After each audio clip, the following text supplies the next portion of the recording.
I'm Mariana Brocious. I'm Kusha Navidar. And this is Climate One.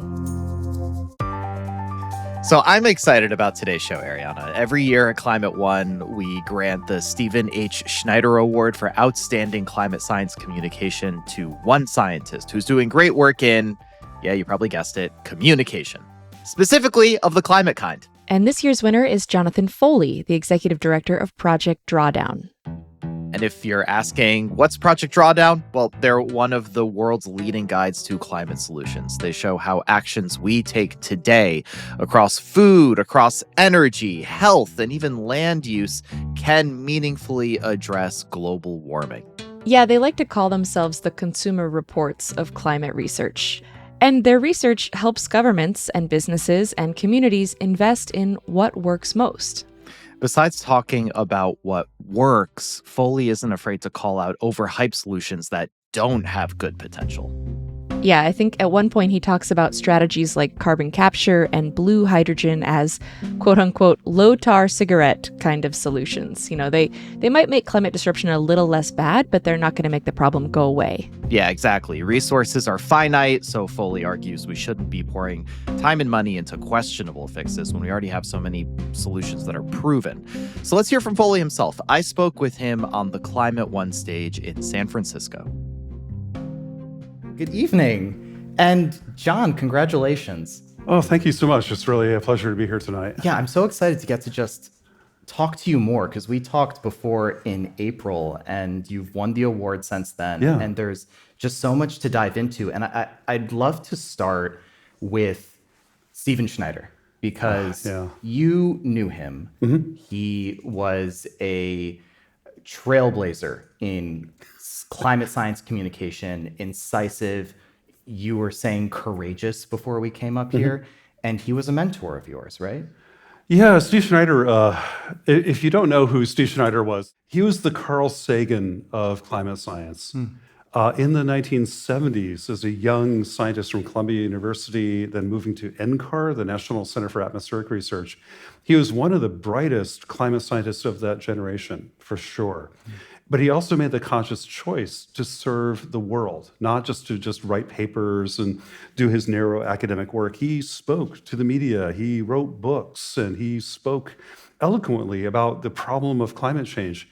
And I remember reading in high school, I had to go back and think about it. And like, when did I first read about Steve Schneider? I was a high school student in 80. You don't need to answer that. Let's say the mid-'80s. 95, yeah. No, a little earlier than that. But he wrote a book called The Genesis Strategy in 1976, talking about CO2 and aerosols and how they're affecting the planet. And he was a young scientist at the time, and he boldly kind of wrote a popular book. It was actually well written, too. Yeah, so let me ask you this then. Clearly made a huge influence in you. And what are lessons that you've learned from him that you hold close to your heart and mind right now in terms of communication? Well, I mean, Steve is somebody who, if you got to know him, and I was one of the many who was privileged to do so, he was very good friends with my PhD advisor, so I got to know him through my graduate work, and then I later, when I was establishing myself as kind of as a scientist, as an academic, I went to a leadership training program run by Jane Lipchenko, who was a former winner of this award as well, called the Aldo Leopold Award. And Steve Schneider and Paul Ehrlich, if you know his name too, were some of the coaches of this leadership training program.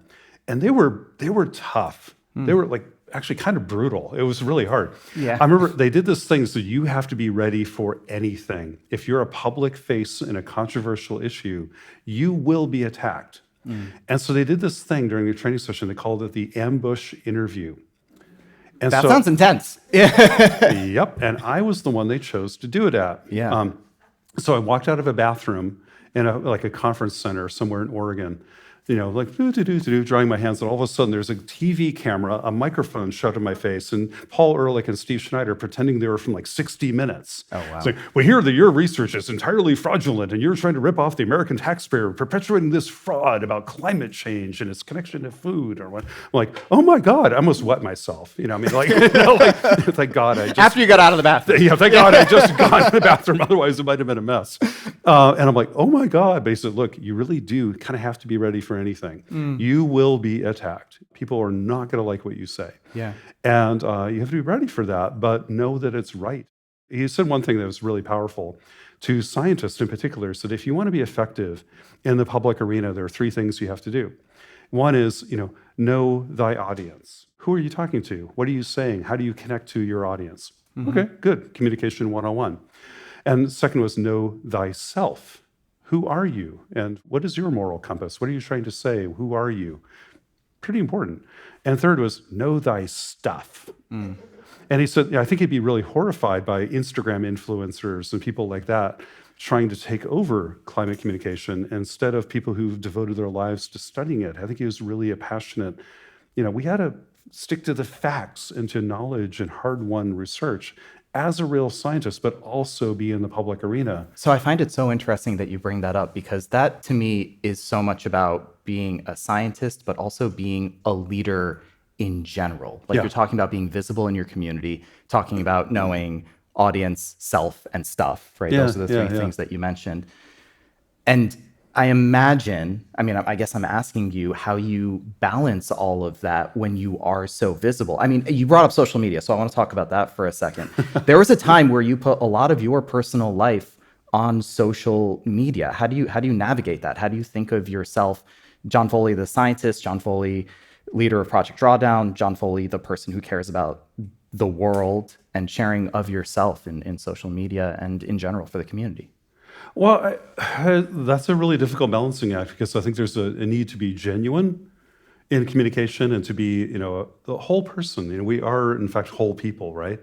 People want to rely on expertise and people who study science and as if they're just a walking bottle of facts and are divorced from their humanity. And that's not really true. But at the same time, people can be a whole person and be devoted to clarity and transparency and to, facts matter. They really do matter. I'm going to die on that hill if I have to. I hope you will join me there. I'll hang out there with you. I'll see how it is. But we live in an era where facts don't seem to matter, and disinformation is the currency of the realm right now. And we live in an era right now, sadly, where dividing people, scaring people, and misinforming people is a multi-trillion-dollar business. It fuels our politics. It fuels our social media. It took over tech.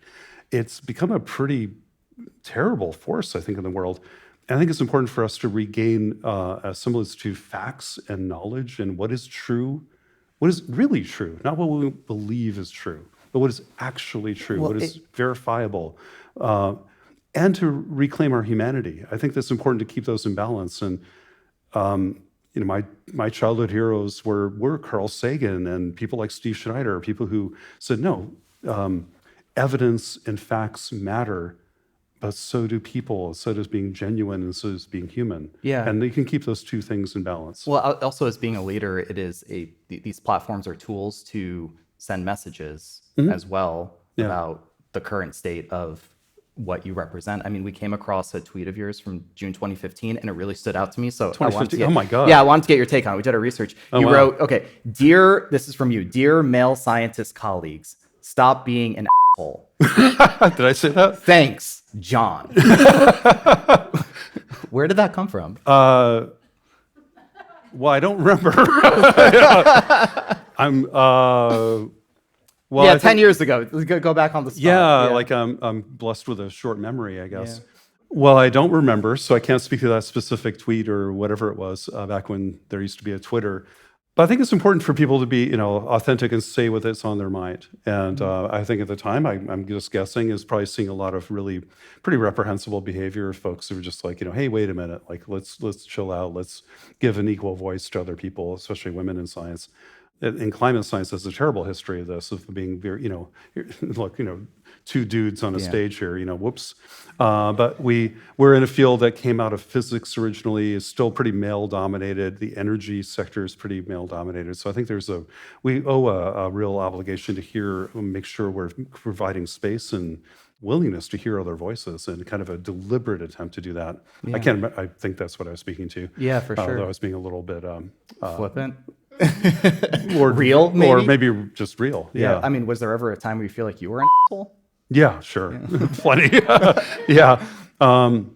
This is something that I don't like to talk about, but I think it's important for people to say things like this once in a while.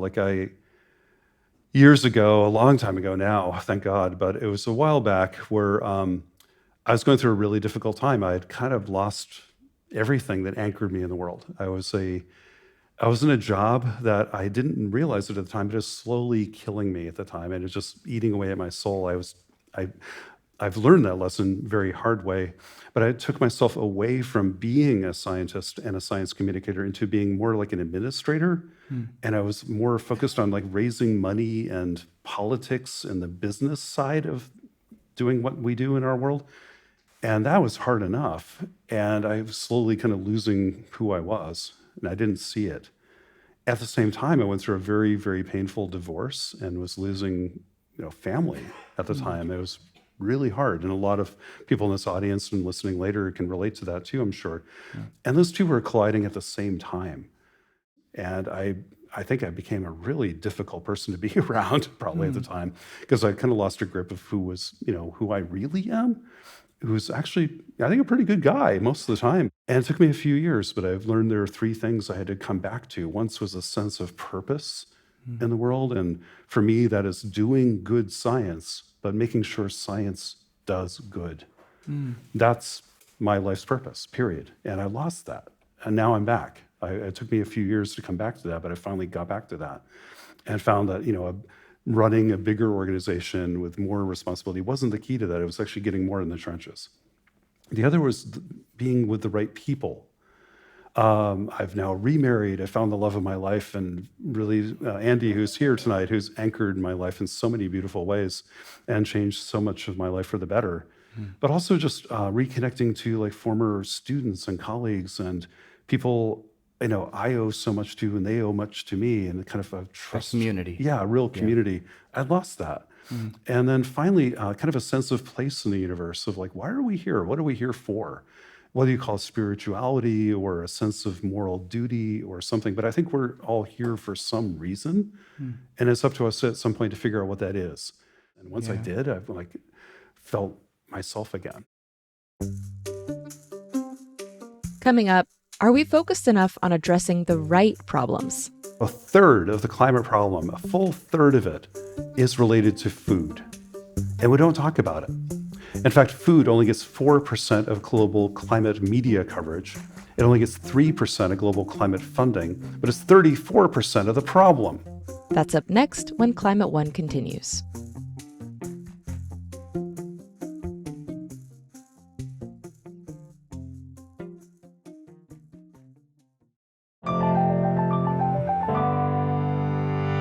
This is Climate One. I'm Kusha Navidar. Let's get back to my conversation with this year's Schneider Award winner, Jonathan Foley.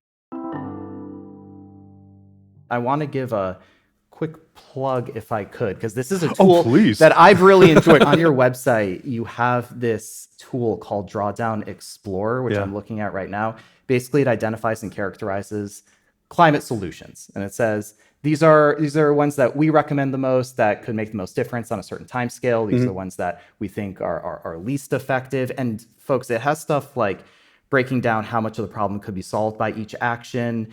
It has things from heat pumps to improving centralized composting. I found it very interesting. That's the end of my plug. I just wanted context for this question, because folks need to know what I'm going to ask about. Should I get on my wallet? But here's what I wanted to ask you. I sorted by CO2 equivalent prevented. So how much CO2 can a certain climate action prevent in the world? Sure. And something that surprised me was that the number 1 and 2 solutions were deploy onshore and offshore wind. But what I did not see on there were solar and batteries. They weren't listed. They're not there yet. I found quite surprising. Can you talk about that a little bit? Well, it's still a work in progress, so stay tuned. The solar solutions are still coming. So we've launched it. Well, big picture, at Project Drawdown, I like to say we're like the consumer reports for saving the planet. We're the trusted, independent third party that doesn't have a financial interest or a political interest in all those different climate solutions. Hey, climate change is a big thing now, right? People are paying attention, maybe not in Washington, but the rest of the world are paying attention to this. And trillions of dollars are now starting to flow into climate solutions. So naturally, there are people taking advantage of that, trying to sell their favorite climate solution, the one that makes them money or fame or power or whatever. So how do you know what's good when people are trying to pitch you stuff that might be in their interest, but maybe not the planet's? That's where we come in. So Project Drawdown is the world's independent guide that's in science-based, truthful, third-party guide to climate action. So we launched this thing about a year ago. We started it and we launched the public version in September, so it's brand new. Called the Drawdown Explorer. We started it a year ago, and in less than a year we published it. But we decided to publish it early when it's not even finished yet. Yeah, tell me about that, because Well, the world can't wait. balance that? Okay. We're saying, hey, look, why don't we open it up while we're doing it so we can get feedback, people can get information even when it's half done. And when the world's on fire, you don't wait for the fire department to perfect the engine. You just use it. Yeah. You That's just a good use what analogy. you got. Yeah. And so at the moment, we just decided it's going to take about 2 to 3 years to complete the project, just given we're a small organization with limited funding and limited people. We decided early on, we're going to open it up a year in instead of 2 to 3 years in, and it's not all done yet. So the solar solutions are actually being worked on right now. Okay, so they'll be working done project. in March, but they're not ready yet. Sorry, but right at the moment, of the ones that are completed, wind are top of the list because they're pretty powerful. Yeah. But already, one of the things we did in this Drawdown Explorer is what we did is we really tried to bring climate solutions to the here and now, because too many descriptions of climate solutions were kind of theoretical. They were talking about a global average, how would wind work on Earth between now and 2050? That's kind of an abstraction, kind of a mathematical abstraction. You're saying versus Minneapolis or Yeah. versus your neighborhood. Yeah, exactly. And now in the Drawdown Explorer, we're using the power of big data and analytical models and such to kind of bring climate solutions down to the local level. So we can describe how would wind work off the coast of San Francisco versus inside Lake Superior or off the coast of Newfoundland or Scotland or whatever. Bring it down to the local where people actually build stuff, not at some abstract global average number, but make it local. So it's the equivalent of Consumer Reports, not just saying, hey, this is the best car, but this is the best car for your neighborhood. Yeah, exactly. I like to say that, what the Drawdown Explorer is kind of taking the old Drawdown or an old IPCC report and marrying it to a Bloomberg terminal and Google Maps at the same time. They all had a love baby. So you got the latest information, not just from 5 years ago, but this quarter. We're constantly updating it. So it's the most recent numbers on cost, on effectiveness, deployment, but also hey, how would that work where I live? Because climate action, even though people get enamored with the COP meetings, these conference of parties, international UN meetings, we get enamored with what happens in Washington, D.C. Climate action is local. They used to say what all politics is local. All climate action is local too. Solar panels don't live at the UN. They're here in your neighborhood. So are wind turbines, so are EVs. They're local. So why don't we bring them down to the local level, but everywhere on the planet? And nobody had figured out how to do that before, but we kind of did the big science breakthrough of figuring out how can we use the power of big data to come model how climate solutions work on every pixel on the planet. And it's trillions and trillions of data points we're working with every day, but we're able to kind of map down climate solutions to the level of a city or a county everywhere in the world for hundreds of different climate solutions. And what we're doing too is just crazy. We're giving it away. So many people told me, John, you're nuts. You can't do that. You should charge for it. You should make money off of this. I'm like, hey, look, if you're having a heart attack, the defibrillator on the wall better not have a credit card thing on it, or you don't put it behind a paywall. You just give it away because the world's on fire. We don't have the time to charge for stuff or ask for subscriptions. We are a public good nonprofit, and also my staff said we'll quit if you make us charge for this. Oh, there's your answer right there. Yeah, that was the other answer. It's a very practical one. The team would quit in protest because they are also devoted to no, this is a public emergency. We are scientists. We serve the public good. The one thing that brought to my mind was my experience going on and working with the tool, and you can rank based on most recommended to least recommended. And the first thing that I did was go to least recommended. Yeah. And what I found interesting was pissed that off some people there, didn't we? Yeah, when you sort by solutions that aren't recommended. And this relates to the communications piece of this, of how you get it down to the local level and make it relatable. The number one is carbon capture and storage on fossil fuel plants, and the second least recommended solution is producing blue hydrogen. And what I hear you talk about, and what I hear so many people talk about often, we're talking about climate, is here are the solutions. Let's talk about why they matter, how to get it done. But I think there's this other side that the tool brought up in my mind that I want to get your perspective on, which is, how about for the solutions that you don't necessarily think are as effective? Why is communicating on those important and different? Yeah. So, imagine like all the things people propose as climate solutions, and there's money on the table. Some people are going to propose some stuff that doesn't really work very well because they can make money off of it. Or if you're maybe a fossil fuel company and you don't really want to talk about climate solutions, you want to distract us for a while, you'll talk about clean coal, you'll talk about carbon capture, you'll talk about something called blue hydrogen, which is making hydrogen out of natural gas, but then capturing the carbon out of it. And these are the low tar cigarette kind of climate solutions. They're still really bad for you, but just a little less bad for you. Right. And we never actually called them out before. In our previous work at Drawdown, we would just write about the good climate solutions, and we would just not write anything about the bad ones because we're trying to be polite or not invite a lot of you can imagine the pushback you get from that. Sure, yeah. You wouldn't believe the kind of hate mail and attacks we get for this stuff. Because there is serious money in those. Oh yeah. And but we're just saying, no, at the end of the day, we have to call bullshit. And I think, as you found out from my tweet from 10 years ago, I'm a pretty direct guy. And we polled our team, said, hey, isn't it worth it to the world to just say, hey, look, from a scientific and engineering point of view, and by the way, we show our work. This isn't just an opinion of some cranky person on Twitter. It's like, these are serious scientists and engineers. I am so lucky to work with about 24 PhDs at Drawdown who work tirelessly on evaluating the world's climate solutions. These are the best and brightest people in the world who are working for peanuts to do this kind of work, and will get attacked for it. And we all owe them a big thanks. Yeah, it really does take a village. Oh, yeah, and then some. But we decided, no, it's important to call out stuff that doesn't work because there's billions of dollars going into it. There's politicians saying this is the solution, this is the big idea. Yeah. And we just have to hey, wait a minute, this is nonsense. But we show our work. We actually say for every climate solution, there are 7 major criteria that we evaluate them against the data. And we show you the data yourself. If you don't agree with our conclusion, then you do it. You can look at the numbers. You can evaluate it yourself. We open it up completely. And the other weird thing we did, and especially here in San Francisco, we forbid our staff to use AI. They're not allowed to use it. In fact, you'll be fired if you do. They all sign a contract saying, we will not use generative AI to do our research, analyze our data, or write our results.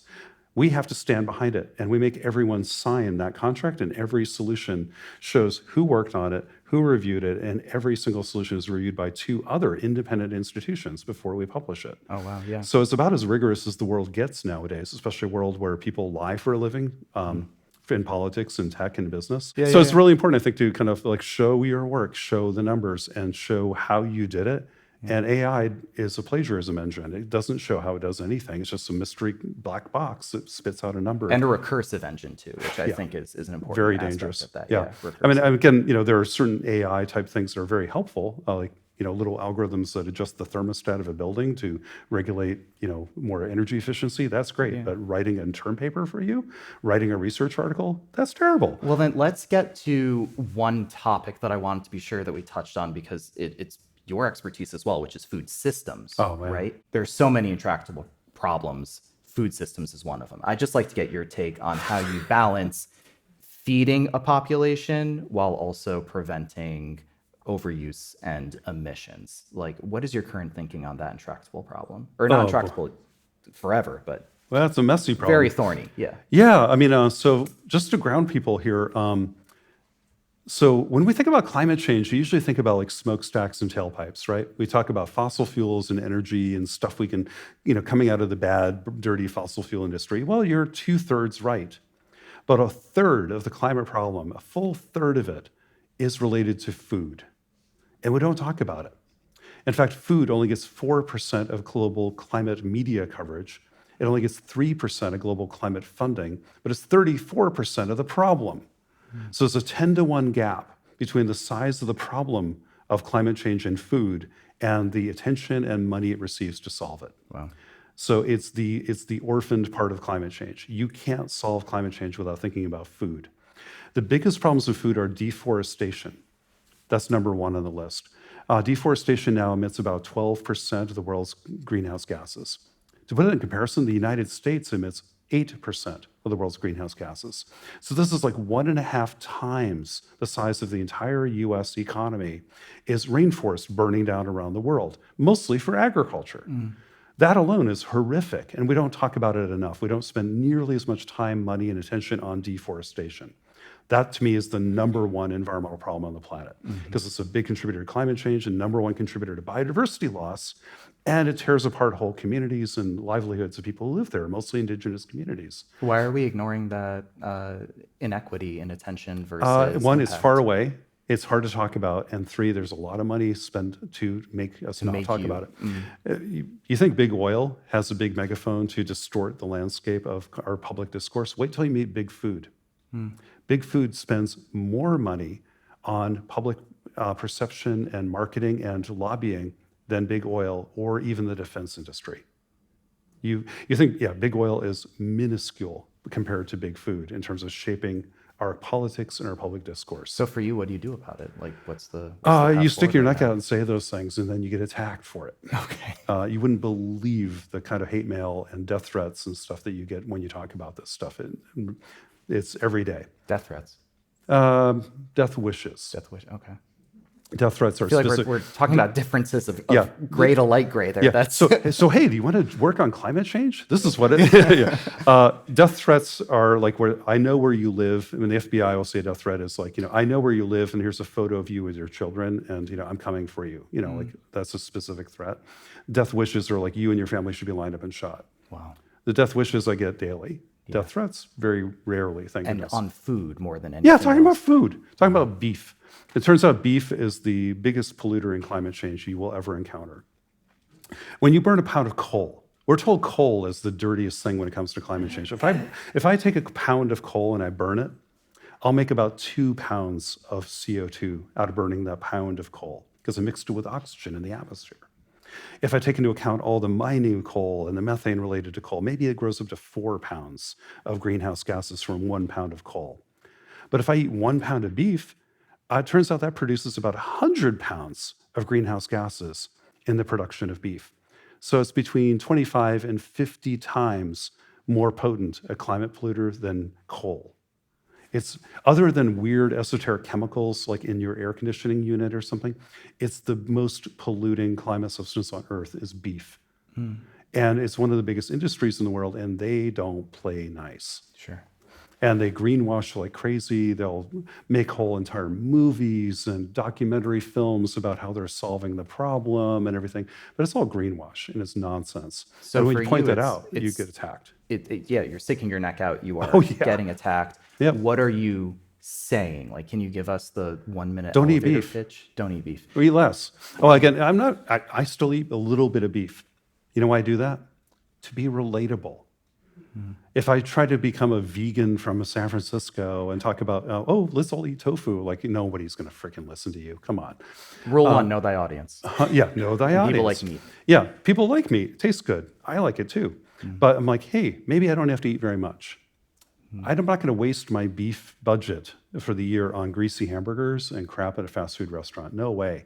If I'm going to eat beef, it better be really freaking good. Maybe a little filet mignon, and I'm not going to waste even a gram of it. Yeah. And I'm going to really enjoy it. And I'm going to really treasure that.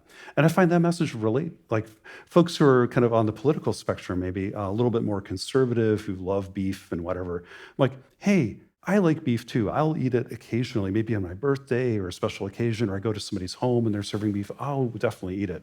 But I'm not going to waste an ounce because it's precious. It took a lot to grow it. And people nod like, yeah, that's fair. Yeah. And my doctors are saying too, like I probably shouldn't eat too much of this stuff for my heart and my cholesterol and blood pressure. So there's a win. And boy, it takes a lot of land and a lot of water. I don't even mention climate change because that's not what my audience is going to be thinking about. Yeah. And what's interesting is beef is for a climate point of view, a big lever in the climate problem. It's too much beef. But it turns out there are only some people who eat a lot of it. You know what? One of the most horrifying things I've learned in the last couple of years is that half of the beef consumed in America is consumed by 12% of the American population. Oh, wow. Yeah, there was a study out of Tulane that showed that. I'm like, first of all, I want to meet that 12%. I'm like, hey, are you okay? And also, how are you doing this? I kind of tried to do the math on that. Like, you'd have to be eating a Big Mac for breakfast, lunch, and dinner, basically, or the equivalent of that to even master that kind of. You're eating half of the beef consumed by one of the biggest beef consuming countries in the world, and you're only 12% of the country. How are you doing that? But then I'm like, how are you feeling? Yeah. How's your cholesterol these days? Can we take your blood pressure for a moment? Maybe you should sit down. And we're a little bit worried about you. And don't talk about climate change or environmental justice issues. They weren't going to hear that. And so hey, let's talk to you about health. Let's talk to you about hey, maybe those greasy hamburgers aren't the way to go. But if you still love beef, go nuts. Yeah. Have it once in a while on the 4th of July or on a birthday, but not every day. What I hear you saying is meeting people where they are. Yeah. And connecting in ways that make sense and are tangible. And not up here, but here and right here. This is the biggest thing the environmental community keeps on blowing year after year after year. So we're convinced in the environmental community, those of us who are in the climate movement or whatever, sometimes debate this stuff. But here are the data. If you think that half of the country doesn't believe in climate change, you're wrong. It's not true. Turns out about 92% of Americans, to some degree or another, according to the Yale 6 Americas report, kind of believe that climate change is probably real. Yeah, there's a stubborn 8% who wear the tinfoil hats and think the earth is flat and don't believe in climate change. I don't care about 8% of the country. Forget it. That's fine. You got 92%. Take the win and move on. You've already won that argument. Instead, what do we do about it?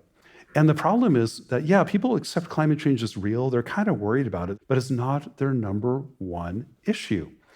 Every Gallup poll ever taken in America shows that never more than about 2% of Americans say an environmental issue like climate change is the top issue facing them or the nation. Everybody else puts normal stuff at the top of the list, like, do I have a job? Yeah. What's the cost of living? What's the safety and health and security of my hometown? Just normal kitchen table stuff. That's where you meet people. That's what you talk about. Well, what I find interesting there, and I can relate to it, is that there's so much more that we have in common that a lot of people realize. Exactly. At the same time, you talk about solutions, you talk about all this untapped potential, ways that you can manage and connect with an audience. It might make you sound like an optimist, but I know from talking to you that is not the phrase that you would use to describe yourself. No. Right? What would you use to describe yourself then? Those of you who live in San Francisco in this live audience here, you have a jewel of a human being who lives here too, named Rebecca Solnit. If you don't know her, get to know her. Read everything she's ever written. She's a bloody genius. She wrote a book once called Hope in the Dark. And it very correctly, I think, differentiates the word optimism, which is a noun, something you have. Are you optimistic or not? It's a property of you. Are you optimistic or not about climate change? I am not optimistic about climate change, but I am hopeful. That may sound like a contradiction, but it's not. Hope is a verb. It's something you have to do, not something you have. You have to hope. It's like love. It's something you do and you practice and you cherish. To be hopeful in this era in human history means that you are willing to gamble everything. You're willing to give your life to it. You're willing to risk everything, knowing that you may well indeed fail, but it's worth trying anyway. It's the cause that matters. It's the outcome that matters, not a blind optimism. Is like believing the invisible hand will solve everything of the markets, or technology will just fix it automatically. I can sit back and relax. The tech bros are on it. Wall Street's on it. How's that working out for you all, folks? A white guy named Adam Smith told me. Yeah, exactly. Yeah, a tech bro on Twitter told me, and Adam Smith, the invisible hands. Like, no, the hands that change the world are yours and your neighbors and everyone else's. These are the hands that change the world, not the invisible hands. No, I'm not naive. It's a pretty big mess out there, but I'm hopeful. I'm willing to give my life for this and devote my life to this. I think a lot of your audience is too, because it is right. It is what we should do. That's hope. That's different than optimism. Okay, so let's make it pragmatic then. One of the things that I love that I've heard you say in an earlier conversation we had is that, and this is a quote from you, stopping climate change is at least 1/3 stop doing stupid stuff. What do you find particularly stupid then that gets in the way of you feeling hope? Yeah. Yeah, I do say that a lot. I sometimes say another word instead of stuff. But yeah, so a lot of stopping climate change is like, we're doing stupid stuff. Our civilization, if aliens beamed down to Earth today and asked you, how do you get around as people on this planet? You tell them about, we invented this thing called the internal combustion engine, where we explode little bits of dinosaur poop in a gasoline engine and create these pistons that go up and down and make wheels spin. Or we could have just used a battery and an electric motor that's 50 times more efficient, that uses any form of energy you want. I'm like, are you out of your minds?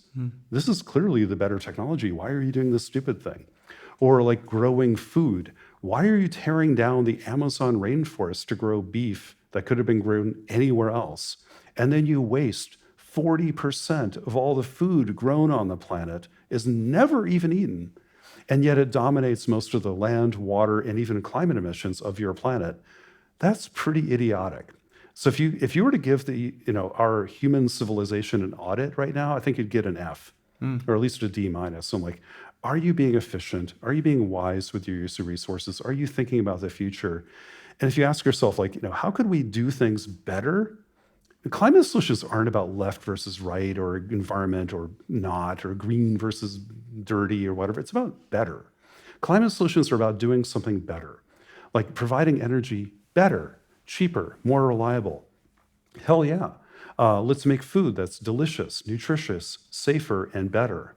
Okay, cool. You're also talking about these big systemic problems, like the food industry is built upon millions of people with jobs. The system is stupid, but individuals are just trying to make a living, right? Like, how do you sort through that? Some individuals have a little more power than others in the system. Same in the fossil fuel. It's a few small numbers of people that really control like how that system really works. Sadly, and that's getting out of my realm as a scientist. I know, but I think it's fair to say the way the game is rigged right now, definitely, whether it's tech, whether it's media, whether it's oil or energy systems or the food system, a very small number of people love the system we have that benefits them enormously, making them incredibly powerful, incredibly wealthy.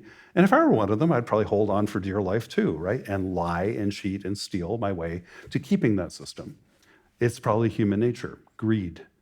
I don't think it's capitalism the problem. I think it's greed is the problem. And if markets can solve problems pretty well if they're fair and have societal input, and we organize them a little bit better, I think we could solve a lot of these problems. And the other thing the climate movement and all of us need to do is put these things away for a little while. For the radio, I'm pointing to a smartphone. So there's $1 trillion industry built on these things in our pockets that's designed to scare us, divide us, to make us angry, and telling half the country that the problem is the other half of the country. That's a lie. It's just not true. So put away the two-dimensional version of the world and talk about the three-dimensional version. Talk to real people who disagree with you. You think, but then at the end of the day, you're like, wait a minute, I love my kids, you love your kids. We both love this town. We both want to thrive. We both want the future to be better for our world, our country, our neighbors. And you find common ground. And we have to fight against this tendency in our politics, our media, our technology, our social media, that inherently is trying to divide us as a business model. I mean, let's remember that people are making trillions of dollars off of scaring people and dividing people. We have to be the cure. We can't win on climate change or anything else if we think the other half of the world is evil. We can't do it. And that brings me back to why I'm actually hopeful at the end of the day, because I think there are other people choosing the path of hope, that the world can be better. It's not guaranteed, but there are a lot of people raising their hands to say, I want to work on that too.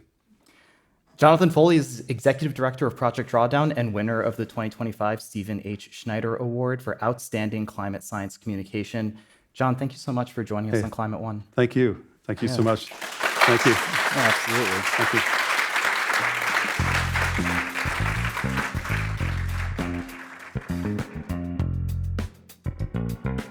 Coming up, how Stephen Schneider inspired the award named in his honor. I think he would say we have the solutions, we have what we need to get things done. We lack political will, and it's really hard when there's really, as he would say, well-funded deception and opposition from fossil fuel interests. We'll be right back.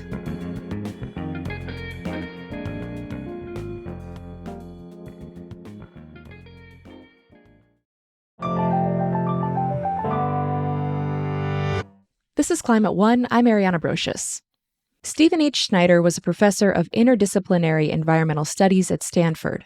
He was also professor of biological sciences, with a PhD in mechanical engineering and plasma physics. In other words, he was a big thinker. More than that, he was an amazing communicator of all that complexity. What are we playing with? The planetary life support system. This is not just an academic exercise. This is something we've got to have people deeply engaged in because we're talking about the sustainability for their children, the grandchildren, and the rest of nature. Climate One founder Greg Dalton created the Stephen Schneider Award for Outstanding Climate Science Communication. Greg, how did you first meet Steve Schneider? Well, in 2006, I went to the Arctic and had a life-changing epiphany on a Russian icebreaker. And when I returned, I went to Steve Schneider at Stanford and said, explain this climate change thing to me. And he kind of gave me a 101 and laid it out for me. It was my kind of intro to climate science. And what was your impression of him when you first met?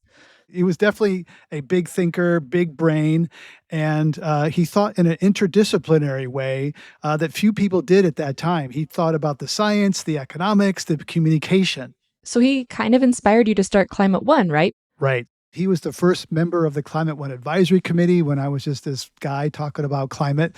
And he really helped lend credibility to Climate One at a time when we were just getting started. So we've been giving out this award with his name for years. What inspired you to create an award named after Steve Schneider? Well, in the summer of 2010, Steve wrote to me that he was in Europe and he was in ill health. He had been battling cancer. And he said, I need to stop burning the candle on both ends and in the middle too. And he planned to fly back from Europe and come to a dinner at Climate One. And Steve died on the way back from Europe. And we learned that evening that he had passed away tragically, suddenly. And it hit me really hard. And I went to some of Steve's friends and said, hey, can we create this award in his legacy?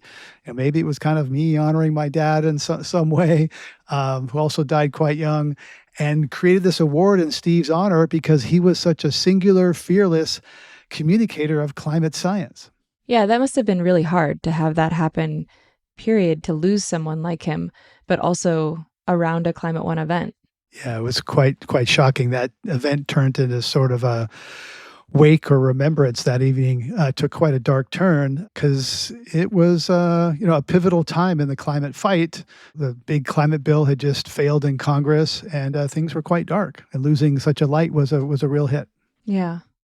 Ahead of this conversation, when we were planning to talk about Steve on the show, you mentioned that you really wanted to highlight how he talked about the false equivalency. This is idea essentially when the news media gives equal weight to two sides of an argument, even if one side is clearly backed up by a preponderance of evidence and the other side isn't. You take a 200 scientist report like the Intergovernmental Panel on Climate Change. It goes through 3 years of writing, 2 rounds of reviews, 1,000 review comments on every chapter, which the lead authors, I can tell you because Terry and I have had to do this, and I call IPCC my pro bono day job. It's half-time for 2 years, and they don't pay you. And you have to justify to 3 independent review editors how you've dealt with every one of 1,000 comments, and then 2 petroleum geologists, who are special interests in finding oil, paid by which oil company because they have PhDs that given equal status in a story or on television. You see, we get a little mad about that, and we call that utter distortion, and they say, oh no, that's balance. It is not balance, it is utter distortion. So why does what he's saying there still resonate so strongly with you today? Steve had a way to distill it down to its essence and say utter distortion. We're seeing that even more these days where there's so much pollution in our information streams about climate. Is it happening? Is it human caused? What can we do about it? Etc. So Steve's words are more true today than ever. So if Steve were still alive, what do you think he would say about the progress that we have and haven't made on climate?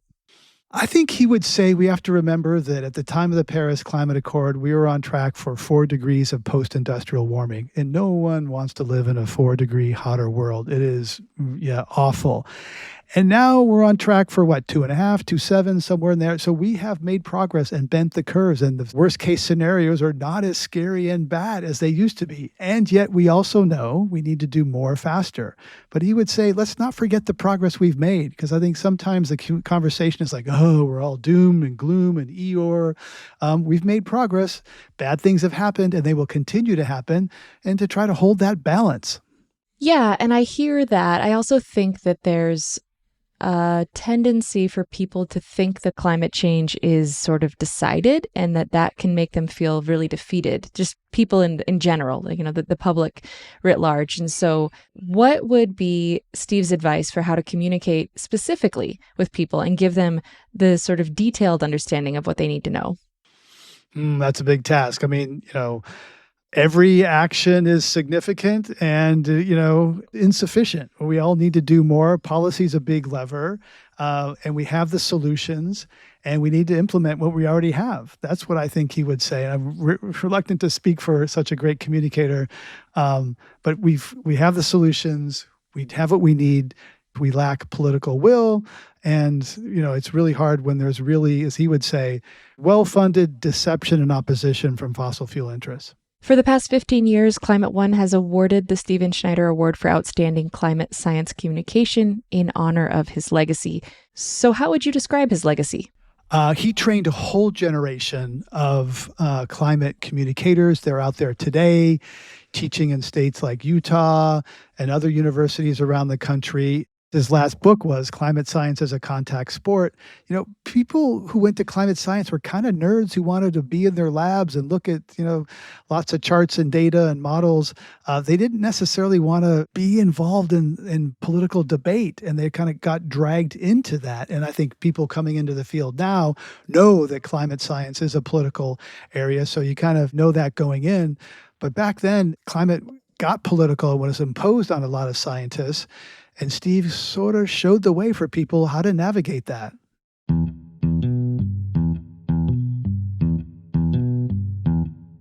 We've heard today about the importance of communication, but we don't all need to be scientists to have an impact.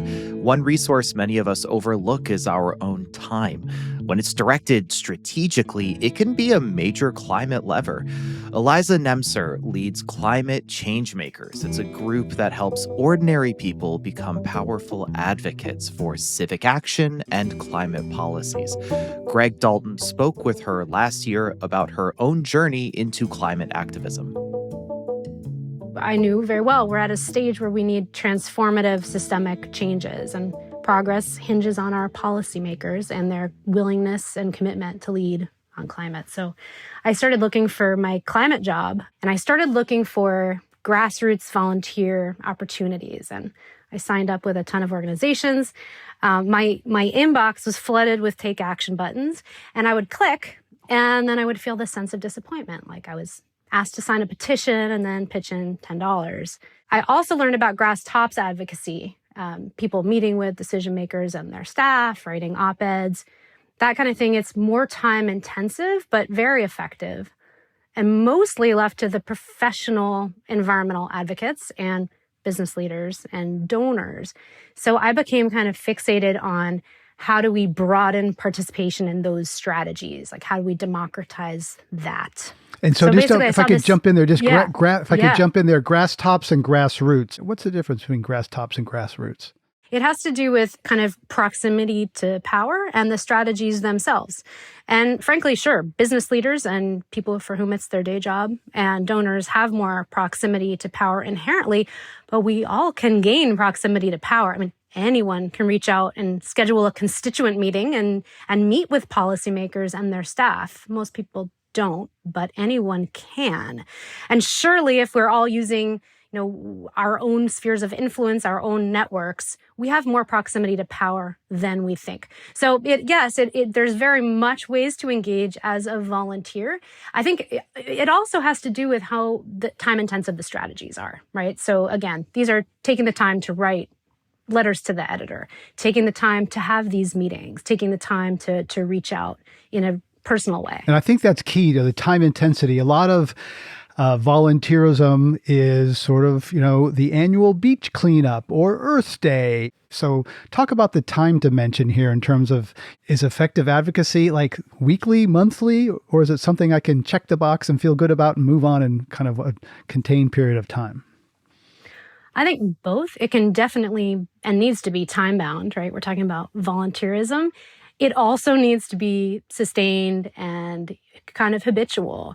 So like the best use of volunteer time creates meaningful impact and has tangible outcomes and fills us with a sense of purpose and reminds us of our agency, right? Planting trees, beach cleanup, it's great. But how can we as individuals create systemic change? By working to shift priorities and influence policy at every level of government and every decision-making table. We can help with that as volunteers. That's what advocacy is. To do it effectively, it is more time intensive, but it doesn't have to be your day job, right? It can be time-bound. So Climate Change Makers is a volunteer advocacy program, and we focus on meaningful civic engagement. So we equip our volunteers nationwide to drive systems level change by advocating, influencing policies at all levels of government. And, people can plug in as seasoned advocates or as first-time advocates and, go from what we call zero to hero. I mean, we see it all the time. And oftentimes when you send a personalized outreach, you get a personal response back. And then you learn that your outreach was not only well received, it landed and it was acted upon and making a difference. And that really helps you realize your own agency and inspires you to do more. Right. And your focus with Climate Change Makers is people have kids and jobs and full lives. So tell us how that process works through Naomi. We have these hour of action events. The idea is that effective advocacy takes a little bit of time. Carve out an hour. Naomi, at our first hour of action, scheduled a constituent meeting. She was just ready to go. After a successful constituent meeting, she was really fired up. She subsequently wrote a letter to the editor. It got published. She wrote her next letter to the editor. Also got published. Exciting. Really felt emboldened. Yeah. Was asked to join a climate advisory board and then started leading hours of action. And then, after a year of doing this, she realized she had done like 70 some odd hours of action. So she created this infographic detailing all of the impact she had made and shared it out around our community in Slack, inspiring other people. And that's the feeling is something I wanted to ask you about because, I once of every couple months deliver food for the food bank in San Francisco, and I feel good handing a bag of groceries to a senior person. To be honest, I don't often think about climate volunteerism as something that's going to make me feel good because climate is often a scary, dark topic. And I wonder how you think about that as someone who is involved so actively in climate volunteerism. Is it a downer or can it make people feel good? I mean, we had a volunteer, Becca, report after an hour of action, this is like Tylenol for my climate anxiety. She said that. Yeah. I think, you often hear action is the antidote to anxiety. I think self-efficacy and the type of volunteerism where you recognize your own agency is the antidote to apathy. So I think it does both. And it is very overwhelming. But when you do this kind of work in a community of people, it's really fortifying and actually, dare I say, fun every day. I'm so excited to do this. Like, it's really fulfilling. And so what are some tips for someone who says, okay, I have a few hours, I want to do something on climate, not sure where to look or where to plug in, and maybe I don't feel like an activist who wants to march in a street. Where can I find my place? The first one is commit. It's time to grab an oar and row. We all need to be rowing in the same direction and be real with yourself about the time commitment that you can make. I mean, will you volunteer an hour a week to push your school board to procure electric school buses and urge your county to electrify municipal fleets to let your state legislator know that you're counting on them for climate leadership? So be honest about how much time you have to commit and then find a group. There's lots of climate organizations. Once you find a group, carve out the time, schedule it, and plan to make it a habit because effective advocacy takes time and we need sustained engagement.